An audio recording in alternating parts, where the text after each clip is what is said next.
Hi అందరికీ. ఈరోజు నేను మీకు రసం పొడి అలాగే కరివేపాకు పొడి పల్లీల పొడి ఎలా చేస్తానో చూపిద్దాం అనుకుంటున్నా. నేనైతే ఈ విధంగా చేసుకుంటాను. నేను ఇక్కడ ఒక కడాయి తీసుకున్నా. అది కొద్దిగా హీట్ అయిన తర్వాత ఇక్కడ పల్లీలు తీసుకున్నాను. కొద్దిగా ఎక్కువే తీసుకున్నాను. ఇవన్నీ బాగా ఫ్రై చేసుకున్నా. అది మీడియం ఫ్లేమ్లో ఫ్రై చేయండి, లేదంటే మాడిపోతాయి. పైన మాడిపోతుంది, లోపల మాత్రం పచ్చిగా అలాగే ఉంటుంది. ఎప్పుడైనా సరే అంటే మనం చట్నీలు అవి చేస్తాం కదా, అప్పుడైనా పల్లీలు మీడియం ఫ్లేమ్లో ఫ్రై చేస్తేనే టేస్ట్ బాగుంటుంది. పొడి అయినా సరే ఈ విధంగా చేయండి. మేము చిన్నగా ఉన్నప్పుడు అంటే మేము చదివిందంతా హాస్టలే. అప్పుడు మా అమ్మ ఎక్కువ హాస్టల్లో ఒక్కొక్కసారి కర్రీస్ అంతా నచ్చదు కదా, అప్పుడు ఈ విధంగా పల్లీలు పొడి చేసిస్తారు. నేను హాస్టల్ తీసుకెళ్తే మా ఫ్రెండ్స్ అయితే అస్సలు పెట్టారు. ఒక 2-3 రోజుల్లోనే అయిపోతుంది నేను తీసుకెళ్ళిన మొత్తము. ఎందుకంటే అప్పుడు పల్లెల్లో మిక్సీకి వేసేవాళ్ళు కాదు, పొడి దంచుతారు. దానివల్ల ఆ టేస్ట్ బాగుంటుంది. అమ్మ వాళ్ళ ఇంట్లో అయితే పల్లీలు ఇలా వేయించినప్పుడు ఆ పొట్టు తీసేస్తారు. చల్లారిన తర్వాత పొట్టు తీసేసి చట్నీ లేదా పొడి అలా చేస్తారు. కానీ అత్త వాళ్ళ ఇంట్లో ఈ పొట్టుతోనే చేసేస్తారు. నాకు అది అలవాటు అయిపోయింది. నేను కూడా అట్లే చేసేస్తాను. టేస్ట్ ఏం బాగుంటుంది. నాకైతే ఏం తేడా తెలియలేదు, రెండు ఒకేలాగే అనిపించింది టేస్ట్. ఇవి కొద్దిసేపు ఆరబెట్టుకోవాలి. ఇక్కడ నేను రసం పొడికి ఈ విధంగా కొలత తీసుకుంటున్నా. 1 కప్పు మిరియాలు, అలాగే 1 కప్పు జీలకర్ర, 1 టీ స్పూన్ వరకు మెంతులు తీసుకోండి. ఇవన్నీ లో ఫ్లేమ్లోనే ఫ్రై చేసుకోవాలి, లేదంటే త్వరగా మాడిపోతాయి. మీరు కప్ అయినా సరే గ్లాస్ అయినా సరే ఏది తీసుకుంటే దాంతోనే కొలత తీసుకోవాలి. ఇక్కడ నేను 3 కప్పుల వరకు కందిపప్పు తీసుకున్నాను. వీటిని కూడా అంతే మీడియం ఫ్లేమ్లో ఫ్రై చేయండి, లేదంటే అవి త్వరగా మాడిపోతుంది, అసలు ఫ్రై అవ్వదప్పుడు. తర్వాత కొద్దిగా కరివేపాకు ఇందులో వేయడం వల్ల రసం చేసేటప్పుడు చాలా మంచి స్మెల్ వస్తుంది. ఒకసారి ట్రై చేయండి. ఎప్పుడైనా మీరు రసం పొడి చేసేటప్పుడు కొద్దిగా కరివేపాకు కూడా ఫ్రై చేసుకోండి. ఇక్కడ ఎండుమిర్చి ఒక 4-5 తీసుకున్నాను నేను.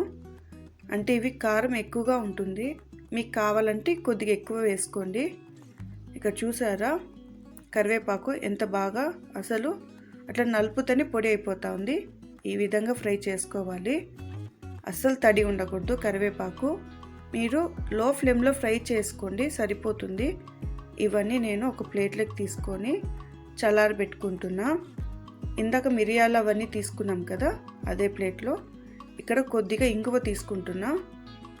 నేను పొడి ఇంగువ తీసుకున్నాను కదా, అందుకే ఈ విధంగా వీటిపైన వేసుకున్నాను. అదే గట్టిగా ఉంటుంది కదా గడ్డది ఇంగువ, అదైతే కడాయిలో ఫ్రై చేసేటప్పుడే వేసుకోవచ్చు. ఇప్పుడు నేను కరివేపాకు పొడి కోసం 1 కప్పు ఉద్దిపప్పు, 1 కప్పు పచ్చెనగపప్పు, అలాగే కొద్దిగా అంటే 1 స్పూన్ వరకు ఉంటుంది ధనియాలు తీసుకోవాలి, 1/2 స్పూను మెంతులు. ఇవన్నీ ఒకసారి బాగా ఫ్రై చేసుకోండి. కొద్దిగా ఆయిల్ వేసి కూడా చేసుకోవచ్చు. నేను ఒక వీడియో కూడా తీసాను, ఫుల్ వీడియో కరివేపాకు. ఇందులో అయితే నేను ఆయిల్ వేయలేదు. ఇవన్నీ మీడియం ఫ్లేమ్లో బాగా ఫ్రై చేసుకోవాలి. అలాగే ఎండుమిర్చి మీకు కారం బట్టి తీసుకోండి. నేనైతే ఒక 5-6 తీసుకుంటాను. ఇవన్నీ బాగా ఫ్రై చేసుకోవాలి, అస్సలు మాడనివ్వద్దండి ఎక్కువ. 1.5 స్పూన్ జీలకర్ర తీసుకోండి.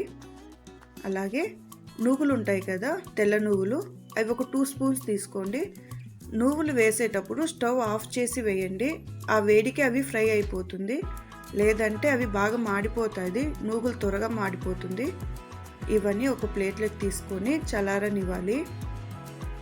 తర్వాత ఇక్కడ అదే కడాయిలో కరివేపాకు తీసుకోండి.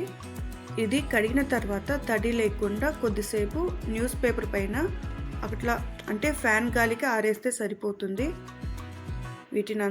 వీటిని కూడా అంతే మీడియం ఫ్లేమ్లోనే ఫ్రై చేసుకోండి. ఏదైనా హై ఫ్లేమ్లో పెడితే ఏదైనా సరే మాడిపోతుంది. ఈ విధంగా ఫ్రై చేసుకోవాలి. కొంచెం టైం పడుతుంది, కొద్దిగా ఓపిక చేసుకుంటే చాలా బాగా వస్తుంది. ఇది టేస్ట్ కూడా బాగుంటుంది. చూసారు కదా, బాగా అంటే అట్లా నలిపితేనే నలిగిపోవాలి, ఆ విధంగా ఫ్రై చేసుకోండి, తడి ఉండకూడదు. వీటిని అన్నిటినీ ఒక 5 నిమిషాల పాటు చల్లారనివ్వాలి. ఇక్కడ నేను శనగింజలు అయితే పొట్టు అస్సలు తీయను, అలాగే వేస్తాను.